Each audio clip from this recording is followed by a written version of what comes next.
Square Enix has a plan over the next few years to undergo a bit of a renaissance by both embracing the current trajectory of the overall gaming industry, but then also kind of double down on what made them a successful company to begin with. Well, more or less what made Squaresoft a successful company to begin with, and what made Enix want to purchase them and become horrible stewards of the franchise. But somebody who had a really bad take, but is otherwise a very good video game producer not that long ago, Yoshi P. Okay, he was somebody who very prominently said that gamers aren't really all that concerned and don't really want turn-based combat. That's why Final Fantasy hasn't gone back to that well for a while. Floated the idea of Final Fantasy VII, a real-time turn-based hybrid, or a return to pixel art. Yeah, just returning back to that stuff that worked beforehand. Maybe we should go ahead and try that. Maybe that was some stuff that we were really good at, and we have other installments in the franchise or in the wider Square Enix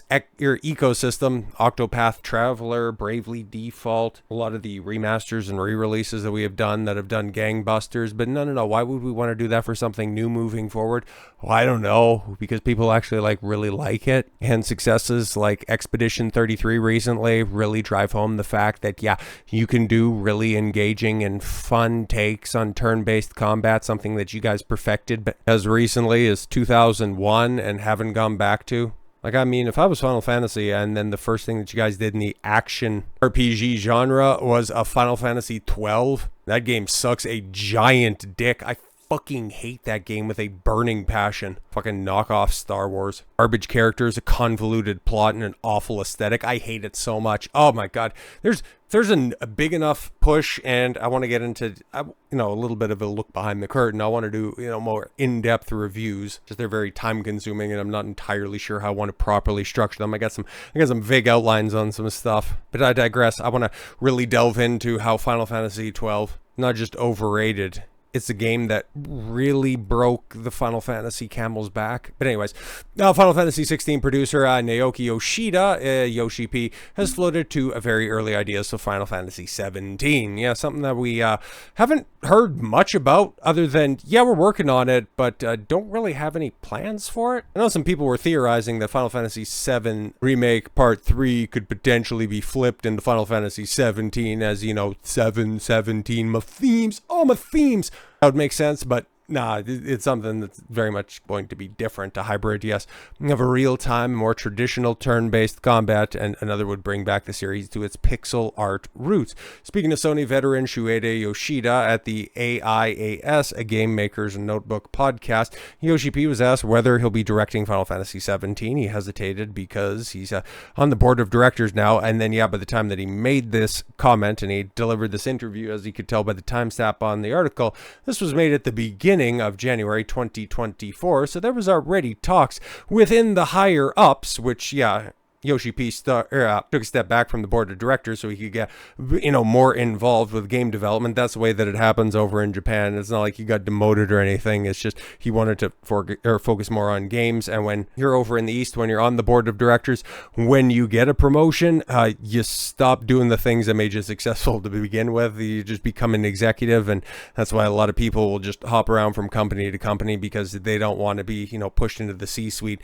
They like to do the things that they got into gaming to begin with. So Yoshi P, ended up taking a demotion in order to work more closely on Final Fantasy XIV to try to bring it up after, the little bit of a stumbling block that they had with, Dawn Trail with stupid woke Lamat. Anyways, but yes, the idea of going back to their roots, pixel art, turn-based combat, shows that there has been this plan in development for a very long time. And I, for one, am super glad to see this, because Square Enix announcing a 3-year plan to reboot and awaken the company. Well, this is something that they put into motion midway point through last year, about this time last year, after they came out and announced that Final Fantasy XVI and Final Fantasy VII Rebirth didn't live up to expectations. But then you take a look, and what was the best performing console exclusive to come out in 2024? All right, it was Rebirth. So this is a classic case of Square Enix setting their expectations way too fucking high, and not so much that the game was a sales failure, because you look at it and you look at its performance the moment that it was released on Steam, and it blows out of the water just about everything not named Oblivion Remaster or Expedition 33 for a game that was a year old. and that has so much propaganda against it. Pretty goddamn impressive, huh? Square Enix announced a new 3-year plan to reboot and awaken the company in order to achieve long-term growth. The company's new medium-term business plan, Square Enix shared its plans to optimize development costs, release titles on multiple platforms instead of opting for exclusivity, and expanding its overseas sales. In optimizing the company's development costs, Square Enix revealed that it decided to discontinue development of some titles and invest additional funding in titles that require refinement, thereby steadily implementing a strategy of selecting and concentrating development resources. Specifically, the company has cut development costs by nearly 50% since fiscal year of 2022. Which is pretty awesome if we're going to keep it a buck. While it is working to keep costs down, it has adopted a multi-platform release strategy for a number of its games. That includes releasing Final Fantasy VII Remake Integrate on the Switch 2 sometime in the future, as well as releasing Final Fantasy 1 through 6, on the Switch. Earlier this year, the Pixel Master collection. Bravely Default, is that the collection as well? Yeah, a Flying Fairy to Switch 2, okay. So that's the second or third one? I know there's a few. I have the original 3DS release of Bravely Default because that was always marketed as the Final Fantasy game we never got, just a real true return to form. And then, of course, releasing Dragon Quest 1 and 2 HD HD 2D remakes. I think that they also have Dragon Quest 3 HD 2D remake earmarked, for the Switch 2. And eventually they want to bring the entire trilogy of the Final Fantasy VII Remake over to the Switch 2, which it's really looking like we're going to be getting some announcements for Part 3 here very soon because, boy, Summer Games Fest, man. I've been talking about this for a while now, kind of thinking that's where it's going to show up. And honestly, if it happens, as much as I said I want to start doing more long and in-depth, or I want to just start in general doing long and in-depth reviews of media, you're just going to see this on a regular basis becoming a Part 3 simp channel because goddamn it, man, I really love Rebirth. I'm still loving Rebirth. Anyways, the company noted the multi-platform strategy is already working out as revenue from PC sales and its digital entertainment segment increased around 15 to 20%, or 18 billion Japanese yen since the previous fiscal year. And specifically noted that it is able to enter the Chinese mainland market where it had been difficult to reach through code sales. Yeah, that makes sense. And here's a reason why I always want to give Square Enix benefit of the doubt, okay? Because, when they made their intrusion, well, it was more or less should be treated like an incursion, totally forgotten by the MCU, but their endeavors onto Western shores by purchasing, at least a controlling interest in Crystal Dynamics, Eidos Montreal, who, they've been working with for a while. Hell, I thought Eidos even did the PC port for the original Final Fantasy VII back in the cut, the one with the stupid MIDI music that ended up, oh my god, tying itself to a sound card, and it's such an abomination. But they'd been working with Eidos for a while, but then thanks to Forspanken coming out, just really scaring them off of Western shores. But generally speaking, when you take a look at the other big Japanese companies that are out there, they're not quite as scummy as some of the other ones, okay? For as much bad press as they get, reasonably based, okay? Because Square Enix considered ending support for this 23-year-old game, but too many people still played it. According to Yoji Fujito, a producer and director of Final Fantasy XI, a game that I don't quite hate as much as Final Fantasy XII, but it robbed us of a mainline Final Fantasy game by making that stupid MMO. But ongoing support for the game could have ended in 2024. Player interest was high enough that Square Enix ultimately decided not to stop supporting the MMO, though the series of new updates is expected throughout this spring and summer, which is absolutely wild, man. That the game launched PS2 on May 16th 2002, and then I thought it came out in 2003. 2003 in the US and Canada. It's a game that I never played, but they're still doing title updates for this game. It's absolutely wild. But before we go too far, at PAX a couple of weeks ago, at PAX East, Magic the Gathering and Final Fantasy crossover, I had some friends back in the day that were big Magic the Gathering fans. It was one of those card games that I never got into. The one TCG that I collected Pokemon cards back in the cut. I still have some, and to see, grown-ass men fighting each other over them at this point in time, 20 years on, is absolutely wild. But Yu-Gi-Oh, that was the one that I really got into. But Magic, that was just a little bit too...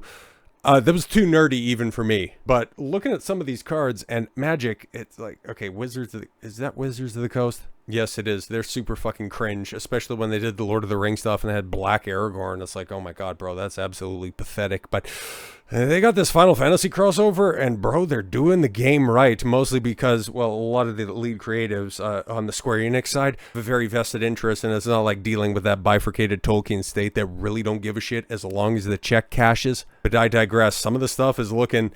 oh god, it's looking really good, and especially some of this Sephiroth concept art, which, guys, we're kind of getting some teases for part 3 out of this, okay? Because you take a look at some of this stuff, and yeah, okay, Garland and Chaos, you know, some throwbacks to old Final Fantasy I, okay, that's pretty cool, okay, White Mage, okay, Black Mage, Vivi, shout out Vivi, Firion, lead character of 2, Cecil. I gotta get around. I really have to play 4. I'm gonna have to play that this summer. That may be one of those things that, you know, just rockets to the top of my list, because that's a game that I've tried once but wasn't really in the right headspace for it, or just really didn't give it the benefit of the doubt. It's something about the port that I was playing didn't really mesh all that well. But yeah, I didn't want to play it. But at least from what I've seen, like the characters, like Ane's pretty dope.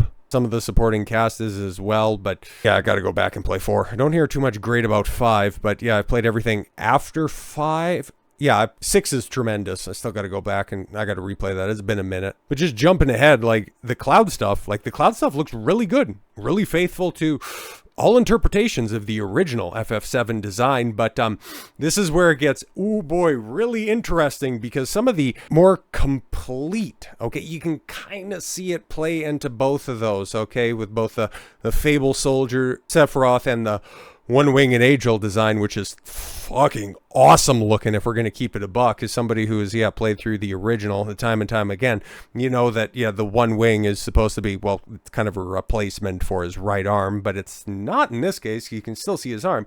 But then you also see Bizarro Sephiroth underneath the text, but then also closer to the top of the Sephiroth Fabled Soldier card. But then also, right at the bottom of the Fabled Soldier, you also see young teenage Sephiroth, whose story is being expounded upon in, what is it? Not Before Crisis, Ever Crisis, the ongoing mobile game that's out there.